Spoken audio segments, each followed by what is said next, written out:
Wisdom, the final frontier to true knowledge. Welcome to Wisdom Trek, where our mission is to create a legacy of wisdom, to seek out discernment and insights, to boldly grow where few have chosen to grow before.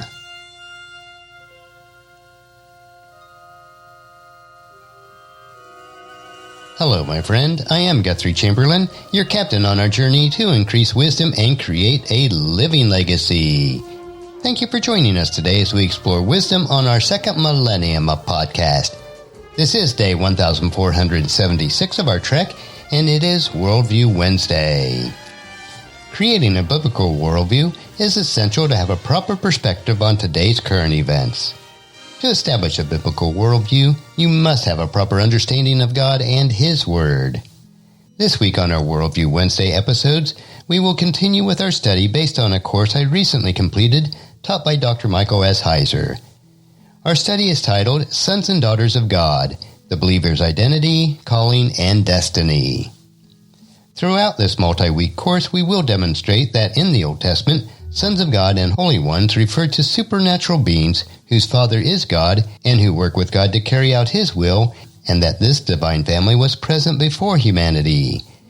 By fully engaging the biblical text, such as Psalm 82, Psalm 89, and Deuteronomy chapter 32, verses 8 and 9, our study will show that this design family functions as a template for God's human family.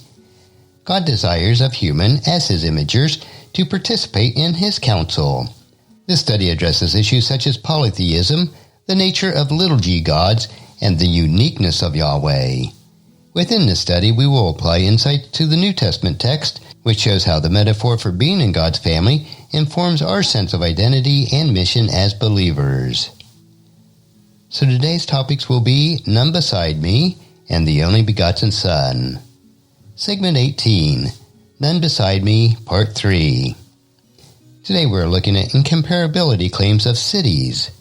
As we continue on the topic of none besides me, there's one last thing I want to say about this so-called denial statements. There are other places in the Hebrew Bible where they are used. That is, the same statements in situations or context that make it very obvious that denial of existence cannot be in the picture.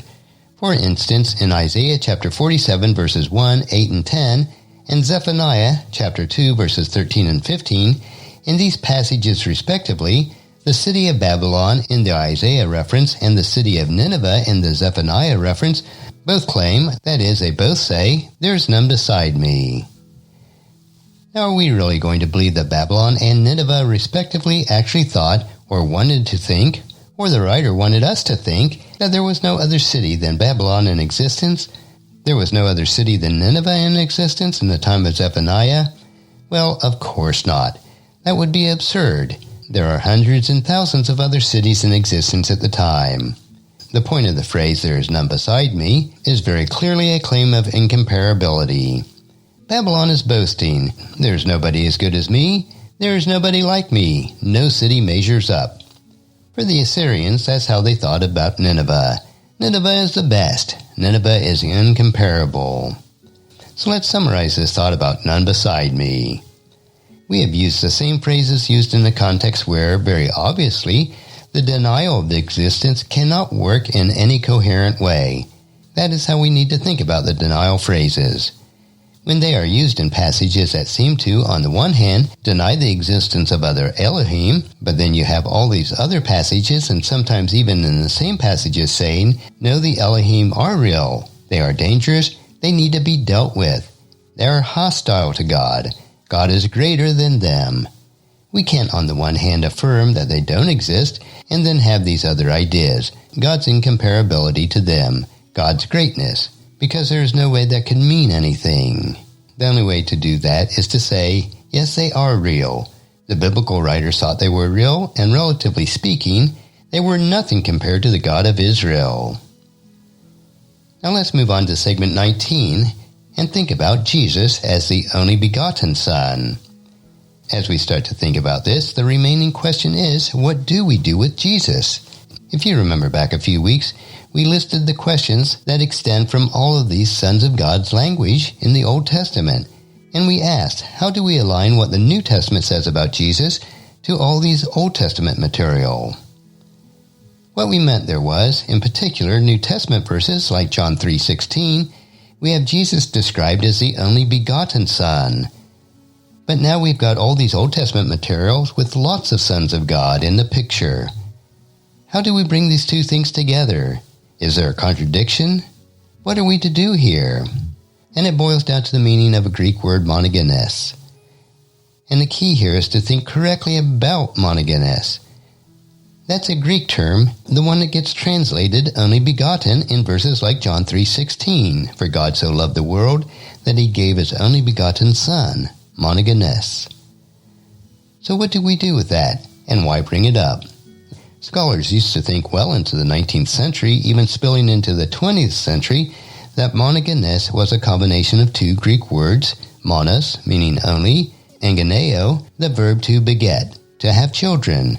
So you put these two words together, and you get only begotten. That is typically the way monogenes got translated in the English Bibles.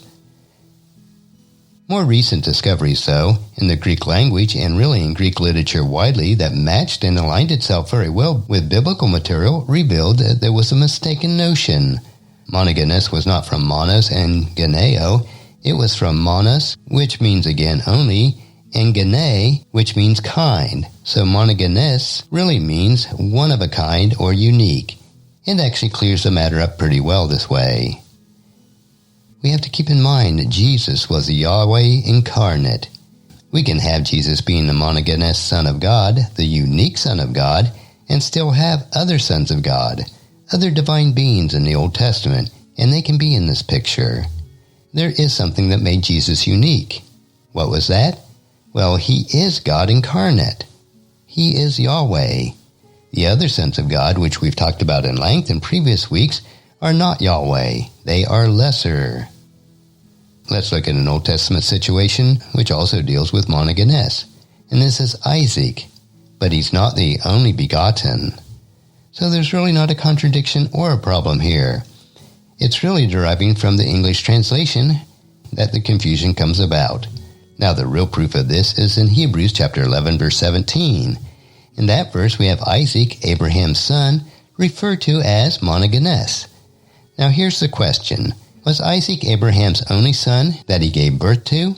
That he had fathered biologically? No, he wasn't. In fact, he wasn't even the firstborn. Ishmael was also the son of Abraham. So if you look at monogenes as only begotten, we have a real problem here, because Isaac was not the only son Abraham had. If we look at monogenes as being unique, Isaac was the unique son of Abraham. Why? Because he was the son born of a promise. He was the son born of Sarah, who was barren. So as we summarize this section, it's an excellent illustration of how monogenes really refers to uniqueness. So Jesus is a unique Son of God. Again, the reason he is unique is that he is God. And that furthermore clarifies for us the relationship between this language and the sons of God in the Old Testament. And that will finish our study for this week's Worldview Wednesday. Next week we will begin a new section in our study covering the human family as imagers. But before we get to next week, tomorrow we will enjoy a 3-minute humor nugget that will provide you with a bit of cheer, which will help you to line up and live a rich and satisfying life. So encourage your friends and family to join us and to come along with us tomorrow for another day of Wisdom Trek, Creating a Legacy. If you'd like to listen to any of the past 1,475 daily treks or read the Wisdom Journal, they are all available at wisdom-trek.com. And I encourage you to subscribe to Wisdom Trek on your favorite podcast player so that each day will be downloaded to you automatically. And thank you so much for allowing me to be your guide, your mentor, but most importantly, I am your friend as I serve you through the Wisdom Trek podcast and journal each day. And as we take this trek of life together, let us always live abundantly, love unconditionally, listen intentionally, learn continuously, lend to others generously, lead with integrity, and leave a living legacy each day.